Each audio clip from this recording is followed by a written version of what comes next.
जी बिल्कुलु, सॼे सिंध जियां अॼु 4 अगस्त शहीद पुलिस वारनि जी यादि में खैरपुर पुलिस जेको आहे शहीदनि खे भेटा पेश करण लाइ उन्हनि जे क़ब्रिस्तान ॾांहुं जेको आहे वञी फाते ख़्वानी करे गुलनि जी चादरूं चढ़ायूं आहिनि।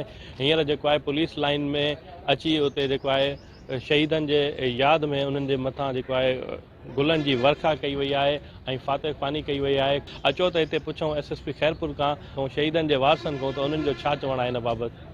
अॼु 4 अगस्त असांजो शौदा जो डेज़ आहे, डे आहे जंहिंखे असां अॼु पूरे सिंध में इहो बल्कि मतिलबु शौदा डेज़ जेको पुलिस जे हवाले सां मल्हायो पियो वञे, इहो ई आहे त पहिरीं क़ब्रिस्तान बि विया आहियूं, उते बि सलामी ॾिनी आहे। उन खां पोइ हर थाणे जी हद में क़ुरान खानी थियनि पियूं। इंशाअल्लाह अज़ीज़ असां सभु जेके आहियूं पुरज़म आहियूं समाज दुश्मन नासर जे ख़िलाफ़ असांजे रत जो आख़िरी फुड़ो बि हाज़िर आहे हिन धरतीअ लाइ, हिन क़ौम लाइ।